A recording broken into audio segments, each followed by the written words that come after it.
Halo teman-teman, ketemu lagi sama kita. Kali ini kita punya cerita dari Kalimantan, guys.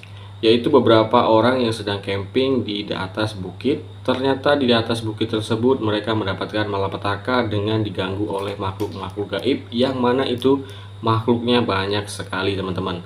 Sampai-sampai mereka ini harus ditolong oleh warga sekitar. Gimana keseruannya? Langsung aja kita ke ceritanya, guys. Assalamualaikum warahmatullahi wabarakatuh. Perkenalkan, nama saya Azam. Saya memiliki pengalaman mistis ketika saya dan teman-teman melakukan camping di sebuah bukit. Bukit itu lumayan tinggi, sekitar 1200 mdpl. Bisa dikatakan itu adalah sebuah gunung, namun gunung itu adalah gunung mati. Di sebuah daerah di Pulau Kalimantan, bukit tersebut bernama Bukit Ambawang.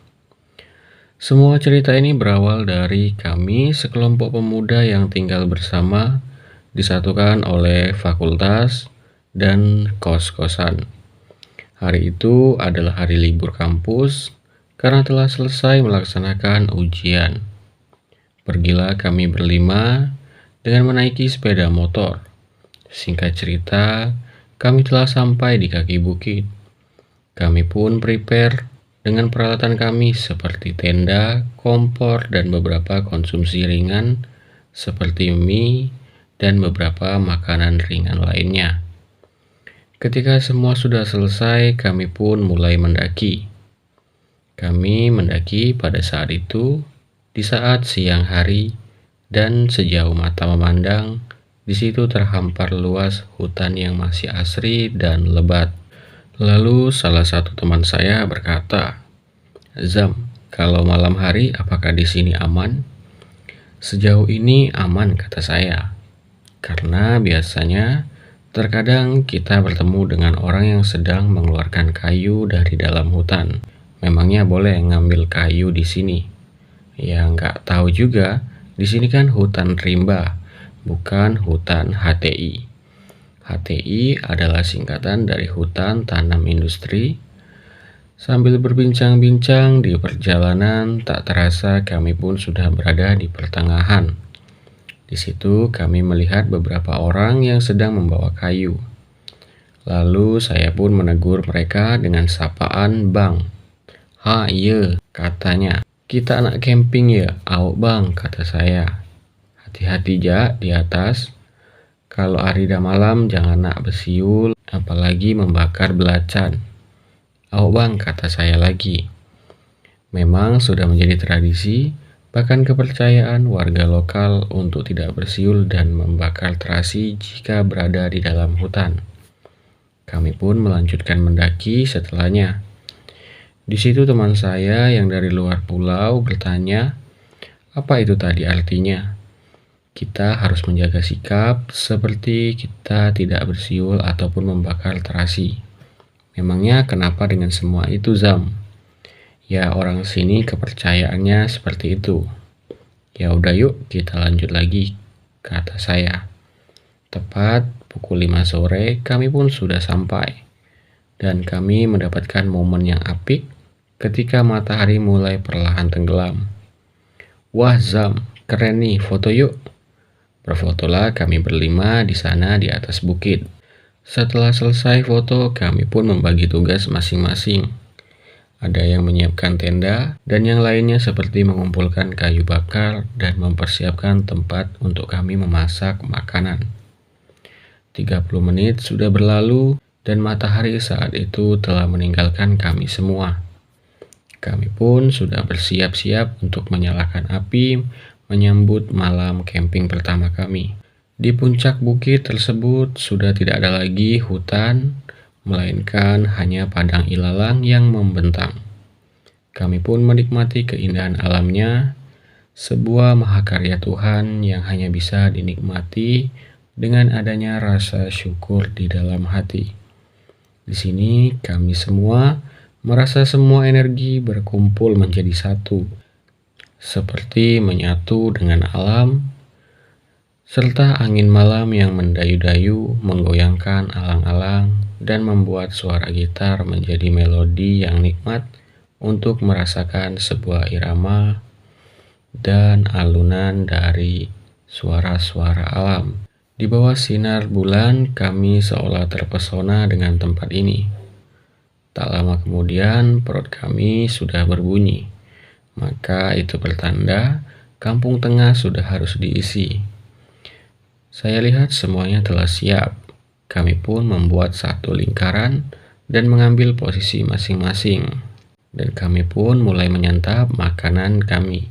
Setelah selesai makan, kami pun santai dan membuat kopi sambil bermain gitar. Namun, semua kekhidmatan itu tidak berlangsung lama. Saat di tengah malam, tepatnya jam 10 malam, teman saya yang buang air kecil di belakang melihat sebuah obor dari atas. Obor itu berada di bawah kami. "Zam, Zam, ada orang yang mau ambil kayu," kata dia. "Mana?" kata saya.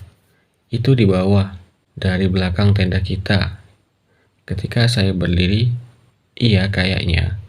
Lalu saya pun kembali duduk dan menikmati lagu yang teman-teman dendangkan. Tidak beberapa lama ada hembusan angin yang lumayan cukup kuat, membuat salah satu paku tenda terlepas dari tanah. Saya pun dengan sigap menangkap ujung tenda dengan tangan dan segera menancapkannya kembali ke tanah. Lalu seketika saya mendongak, obor yang semula satu ternyata sekarang sudah menjadi 3. Saat itu saya masih berpikir jernih dengan asumsi jika itu adalah penebang kayu dan rekan-rekannya. Tak lama kemudian, ada seseorang yang berlari di kegelapan mengarah ke arah kami dari bawah.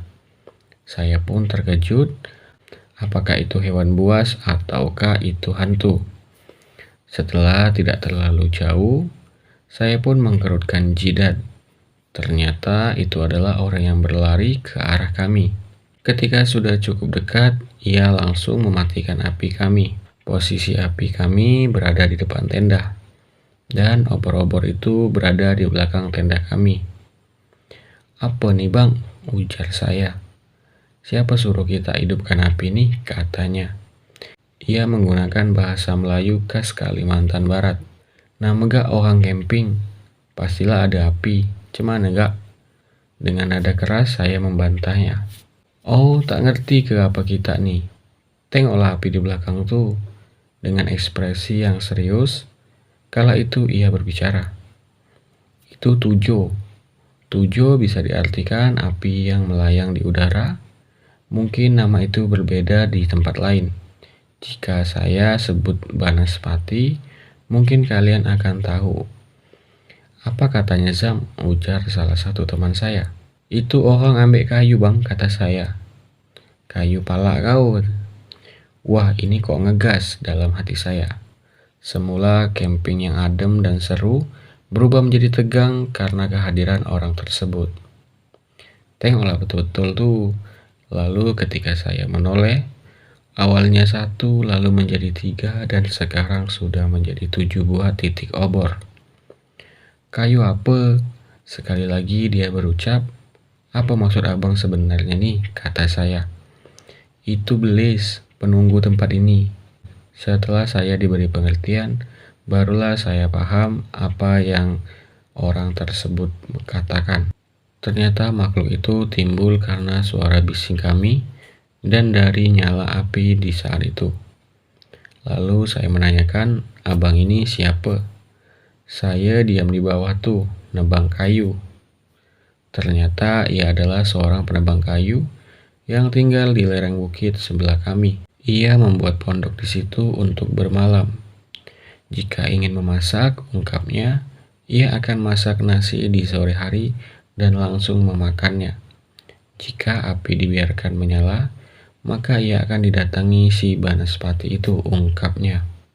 Cukup panjang kami berbincang-bincang, api di belakang kami kini telah menjadi satu dalam ukuran yang cukup besar. Lalu api tersebut melayang di udara, mengarah ke arah kami semua.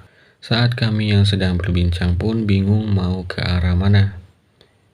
Lalu pria itu menyarankan kami untuk tiarap di tanah di dalam ilalang. Kami pun segera ke sana semua. Suasana pun menjadi tegang dan hening. Ketika api itu semakin dekat, di situ kami melihat dengan jelas jika api tersebut memakan bara api yang masih menyala. Kami semua yang melihat hanya bisa diam. Makhluk itu seperti buta dengan keberadaan kami. Ketika bara api itu habis, maka panas mati itu semakin mengecil dan menghilang. Ketika semua dirasa makhluk itu sudah pergi, dari arah yang berlawanan kami melihat suatu pemandangan yang benar-benar mengerikan. Ada sesosok makhluk yang melintasi kami semua, yaitu sesosok makhluk kuyang yang melayang-layang. Ia mendekati tenda dan masuk ke dalam sana. Dalam hati saya, apa yang dicarinya di dalam sana? Lama saya menunggu ia keluar, namun ia tak kunjung keluar. Saya heran dengan teman-teman. "Apa kita keluar sekarang?" tanya saya ke pria itu. "Bang, kita keluar sekarang ke?" "Jangan," katanya. "Makhluk itu akan mengetahui kita, bisa-bisa kita dimangsanya." "Terus gimana?" tanya saya. "Diam diri saja dulu." Di situ salah satu temanku sudah tak kuat lagi menahan kengerian tersebut. Masalahnya, kuyang tersebut berada di dalam tenda. Lalu ketika kuyang itu keluar, ia melesat dengan cepat ke angkasa, seolah-olah ia mencari pemilik dari tenda tersebut. Wajah kuyang tersebut seperti wanita yang berusia 30 tahunan. Ada tampak sedikit kerutan di wajahnya. Biasanya makhluk ini akan lemah jika ia belum makan. Belum makan maksudnya adalah ia belum menemukan mangsanya. Karena makanannya adalah ari-ari atau plasenta bayi berikut dengan bayinya. Yang menjadi kengerian saya kala itu dan teman-teman adalah sesuatu yang menempel dengan kepalanya, yaitu organ dalam manusia, dan masih ada bekas darah di lehernya. Sepertinya ia baru saja melepas bagian kepalanya. Di situ saya bingung mau lari atau tetap diam di tempat. Mengingat teman saya yang sudah tidak kuat lagi menahan takut. Pria yang bersama kami berkata lagi, "Jika sudah begini kita harus menunggu pagi," ungkapnya. "Tapi bang, ikuti saja atau kamu tidak bisa pulang," katanya. Tentu dalam dialek Melayu Kalimantan Barat. Salah satu teman saya kala itu tidak tahan lagi menahan kencing. Lalu ia beranjak pelan-pelan ke belakang tanpa sepengetahuan kami semua. "Mar, Mar," kata saya. "Nunduk, Mar." Nama teman saya adalah Damar. "Dikit lagi," katanya. Ketika ia berkata dikit lagi sambil menoleh ke arah kami, ketika itu pula ia menoleh ke depan, kuyang tersebut sudah berada di depan matanya. Mereka saling bertatapan sekitar 10 detik sebelum akhirnya Damar menjadi pingsan. Kuyang itu menyeringai dan turun secara perlahan. "Memang kuyang memakan manusia yang sudah bukan balita, bang?" tanya saya. "Enggak, cuman mungkin dia akan dijadikan budak ataupun digigit. Kalau digigitnya, biasanya ia akan seperti terkena jembalang tanah. Jembalang tanah adalah sosok makhluk gaib atau jin yang menyerupai sapi yang tidak terlihat. Namun apabila tertabrak olehnya, kulit dan daging kita akan melepuh lalu membusuk," ujarnya. Semakin tegang dan mengerikan malam ini. Ketika saya menoleh ke belakang lagi, Damar sudah menghilang. "Bang, kemana teman saya? Kok menghilang?" "Biarkan saja, dia masih ada di sekitar sini. Besok pagi kita akan mencarinya." Tak lama setelah Damar menghilang, kuyang itu muncul lagi dari arah sebelah tenda bersamaan dengan percikan api kecil. Mungkin sebesar api korek lah kalau saya lihat. Sudah hampir 2 jam lamanya kami berbaring di alang-alang ditemani makhluk-makhluk gaib. Salah satu teman saya mengatakan, "Bagaimana jika Damar besok tidak ditemukan?" "Pasti ketemu," kata pria yang bersama kami. "Namun hasilnya kita tidak tahu." Kala itu kami seperti pencuri yang ditunggu oleh polisi. Aneh memang kalau makhluk itu tidak tahu kita di sini. Lalu pria tersebut menjawab, pertama, kita berada di alang-alang yang tinggi. Kita berada di sisi gelap cahaya lampu, dan Kuyang tidak mau ke sini karena ia takut dengan alang-alang yang akan merusak organnya. Sedangkan untuk si Banaspati tersebut, ia takut jika ia mendekat ke sini, ia akan membakar hutan. Masuk akal sih, kata saya. Namun tetap saja itu aneh. Dan ini kita harus menunggu sampai pagi, di mana kondisi kita saat itu tidak bisa tidur ataupun bergerak. Karena sewaktu-waktu kita bisa dibawa mereka, atau hal yang paling buruk kita tidak bisa kembali. Lama saya berbicara, ternyata ada sebuah gumpalan bayangan hitam yang lewat tepat di atas kami. Gumpalan itu tertarik dengan cahaya dari tenda kami, karena kami menggunakan lampu LED yang terhubung ke aki motor. Apalagi ini, ujar teman saya. Nah, ini yang paling mengerikan. Inilah jembalang tanah. Orang Melayu pasti tahu ini. Jangan sampai tersentuh ataupun menabraknya. Saat itu saya melirik ke jam tangan di tangan saya. Ternyata ini sudah jam 12 malam. Ketika semakin malam berada di sana, hawa dingin yang menyelimuti kian kuat dan menambah sensasi kengerian yang mutlak. Lalu muncullah sesuatu yang sangat terkenal di pulau ini, yaitu Pontianak ataupun kuntilanak. Ia menggunakan gaun merah dan rambut yang menutupi wajahnya. Mereka semua ini adalah jenis jin yang mengambil bentuk rupa seperti itu, kecuali untuk si Kuyang. Lalu Kuyang itu pergi dan kembali dengan berjalan kaki dari arah hutan ke atas. Untungnya ia berlawanan arah dengan kami. Ketika itu ia sudah kembali ke tubuhnya. Dan sosok kuntilanak yang berada di udara akhirnya menyadari keberadaan kami. Lalu ia tiba-tiba menghilang dan muncul di atas kami semua. Kami tidak bisa melihat wajahnya karena tertutup rambut yang tebal. Hanya saja yang membuat kami berlari adalah wajahnya yang seperti plastik terkena api, jatuh di antara kami dan membuat kami semua menjadi bergidik ngeri. Yang membuat kami ngeri juga adalah perawakan dari si kuntilanak tersebut, yang membuat bulu kuduk menjadi merinding. Saat itu kami semua kocar-kacir. Berlari tak tentu rudu. Kalau bahasa Indonesianya adalah berlari tanpa tujuan dan arah. Dengan harapan keluar dari sana, saya tidak tahu lagi kemana teman-teman saya dan pria yang bersama kami. Yang saya pikirkan adalah selamat, kuliah, orang tua, dan Tuhan. Saya pun masuk ke dalam hutan dan menabrak apapun di sana. Ketika itu saya berlari, saya dikejar oleh makhluk lain yang bukan berada di atas sana, melainkan sebuah makhluk yang seperti jin. Ia memiliki tanduk kecil di kepalanya dan taring yang panjang, serta makhluk ini memiliki kulit yang berwarna merah gelap. Makhluk itu berlari senada dengan saya. Ia berada di samping, bukan di belakang saya. Ya Tuhan, kata saya, mimpi apa saya ini? Tak berselang lama makhluk itu berhenti.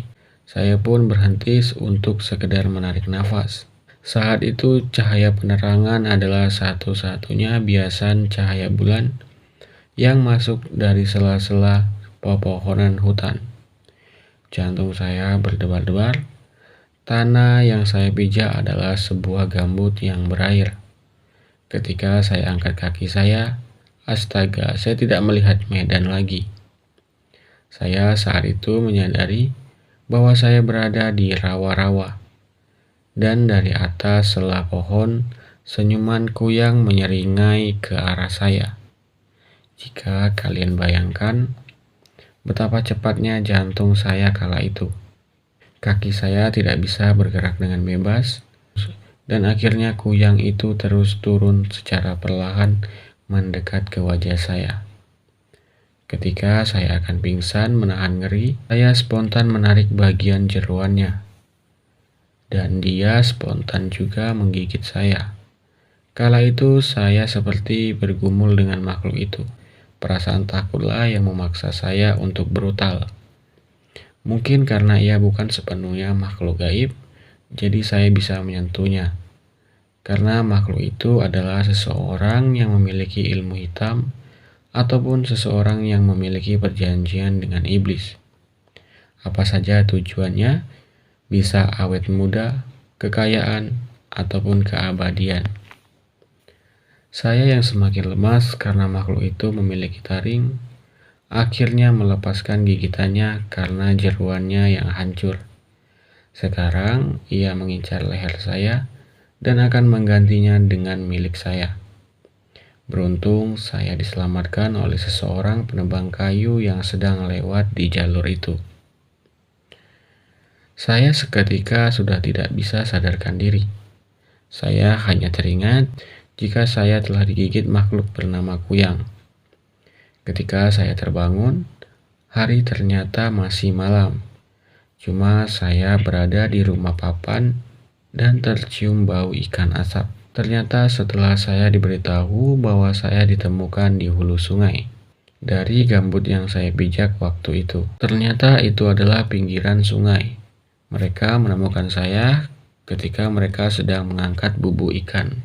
Sehabis selesai menebang kayu yang akan diangkat besok oleh kapal ponton. Lalu saya dihidangkan makanan di sana, yaitu sebuah ikan asap. Setelah makan, saya menanyakan posisi bukit. Mereka berkata, jika bukit ada di sebelah sana, jauh dari sini. 2 jam sebelum matahari muncul, saya diantarkan melalui perahu memutari hutan untuk ke bukit. Ketika sampai, saya pun segera menaiki bukit dan mengajak beberapa warga sekitar dari tempat saya menitipkan kendaraan. Ketika kami sudah di atas, tenda saya sudah porak-poranda dan semua barang-barang pun berserakan seperti habis diserang sesuatu. Saya waktu itu hanya menemukan Damar yang semalam digigit juga. Ia pun langsung diobati dengan pulut atau ketan putih agar dagingnya tidak bengkak dan membusuk. Dan 3 teman saya yang lain ikut pria yang semalam bersama kami. Ternyata ia bersembunyi di dalam pondok. Ketika saya menghampiri pondok tersebut bersama warga, mereka belum terbangun. Mereka tertidur di dalam pondok dengan baju dan celana yang compang-camping. Lalu kami berlima pun ditegur oleh tetua kampung karena tidak izin terlebih dahulu. Dan kami dikenai hukum adat, tidak ada yang sampai kehilangan jiwa, hanya saja kami mendapatkan pengalaman yang kami sendiri tidak mengharapkannya.